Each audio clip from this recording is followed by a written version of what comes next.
تو यूँ हमें ये पता चलता है कि पूरा महीना मेहनत करने वालों को आखिरी रात में उजरत भी दे दी जाती है। रमज़ान के हवाले से सातवीं अहम बात यह है कि रमज़ान के रोज़े वाजिब हैं। रब्बुल इज़्ज़त ने आयत नंबर 185 में सूरह अल बकरा की आयत नंबर 185 में फरमाया, फिर तुम में से जो कोई इस महीने के रोज़े पाए वो इसके रोज़े रखे। और जैसा कि रब्बुल इज़्ज़त ने सूरह अल बकरा में ही इरशाद फरमाया, या अय्युहल्लज़ीना आमनू कुतिबा अलैकुमुस्सियाम, ऐ ईमान वालो तुम पर रोज़े फ़र्ज़ किए गए, कमा कुतिबा अलल्लज़ीना मिन क़ब्लिकुम, जैसा कि तुमसे पहले लोगों पर फ़र्ज़ किए गए, लअल्लकुम तत्तकून, ताकि तुम मुत्तकी बन जाओ। फिर सैयदना इब्न उमर से रिवायत है, ये मुस्नद अबू याला की रिवायत भी है और बुखारी में 8 नंबर पर यह रिवायत है। रसूलुल्लाह सल्लल्लाहु अलैहि वसल्लम ने फरमाया, इस्लाम की इमारत 5 चीज़ों पर उठाई गई है। इस बात की गवाही देना कि अल्लाह के सिवा कोई सच्चा माबूद नहीं है और मोहम्मद सल्लल्लाहु अलैहि वसल्लम अल्लाह के भेजे हुए रसूल हैं, और नमाज कायम करना और ज़कात देना और हज करना और रमज़ान के रोज़े रखना। इस महीने की 8वीं खुसूसियत यह है कि फरिश्ते रोज़ेदारों के लिए दुआएं करते हैं। अल्लाह रब्बुल इज़्ज़त ने अपनी बहुत ही फर्मा बरदार मखलूक को मोमिनों की दुआओं पर लगा दिया। नवीं बात यह है कि रमज़ान की आखिरी रात में रोज़ादारों की बख्शिश कर दी जाती है, और इस हदीस को हम पहले देख चुके। 10वीं बात यह है कि रमज़ान से रमज़ान तक के गुनाह माफ़ कर दिए जाते हैं। सैयदना अबू हुरैरा से रिवायत है कि नबी सल्लल्लाहु अलैहि वसल्लम ने फरमाया, 5 नमाजें और जुमे तक बीच के गुनाहों का कफ़ारा है जब तक कबीरा गुनाह न करे। और एक रिवायत में है कि रमज़ान तक कफ़ारा है उन गुनाहों का जो उसके बीच में हो, जब तक कबीरा गुनाह न करे।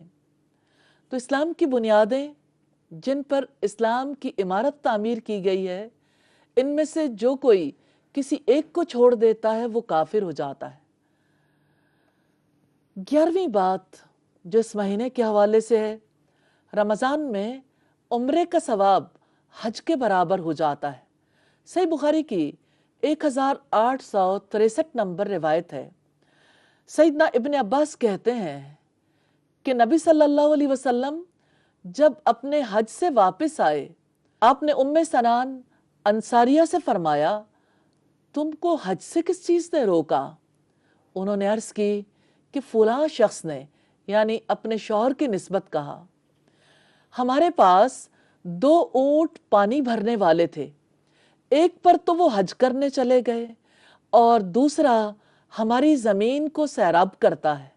आपने फरमाया, अच्छा तुम उम्रा कर लो, इसलिए कि रमज़ान में उम्रा करना मेरे साथ हज करने के बराबर है।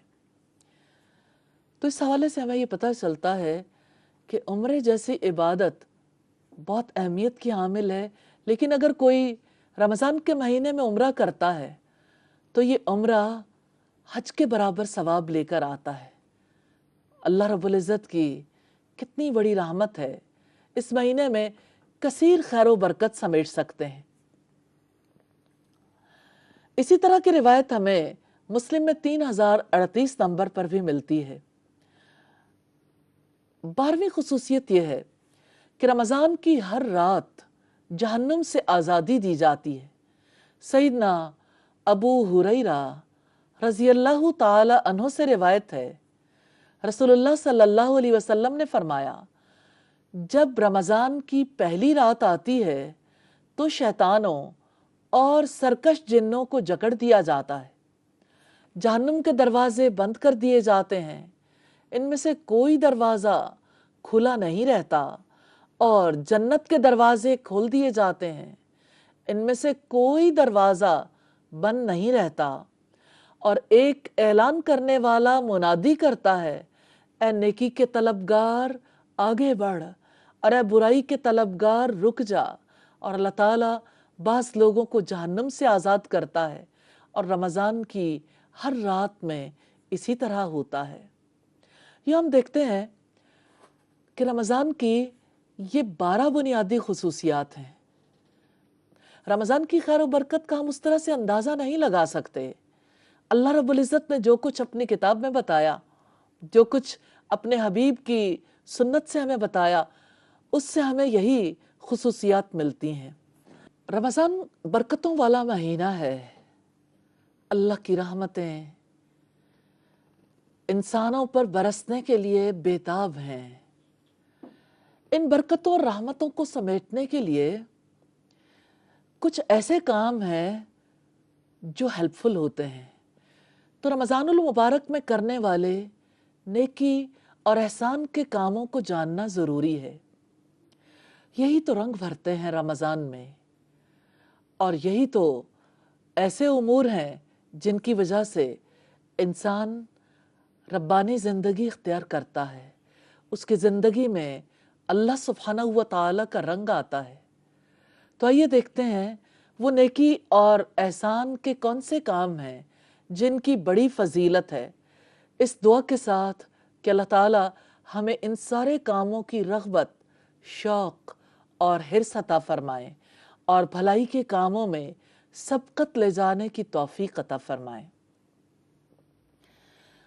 برکت والے کاموں میں، نیکی اور احسان کے کاموں میں سب سے پہلا کام روزہ ہے۔ سیدنا ابو ہریرہ رضی اللہ تعالی عنہ نے فرمایا، روزہ دوزخ سے بچنے کے لیے ایک ڈھال ہے، اس لیے روزہ دار نہ فحش باتیں کرے، نہ جہالت کی باتیں کرے، اور اگر کوئی شخص اس سے لڑے یا اسے گالی دے تو اس کا جواب صرف یہ ہونا چاہیے کہ میں روزہ دار ہوں۔ یہ الفاظ 2 مرتبہ کہہ دے، اس ذات کی قسم جس کے ہاتھ میں میری جان ہے، روزہ دار کے منہ کی بو اللہ کے نزدیک مشک کی خوشبو سے بھی زیادہ پسندیدہ اور پاکیزہ ہے۔ اللہ تعالیٰ فرماتا ہے، بندہ اپنا کھانا پینا، اپنی شہوت میرے لیے چھوڑتا ہے، روزہ میرے لیے ہے اور میں ہی اس کا بدلہ دوں گا، اور دوسری نیکیوں کا ثواب بھی اصل نیکی کے 10 گنا ہوتا ہے۔ یہ روایت صحیح بخاری میں 1894 نمبر پر ہے۔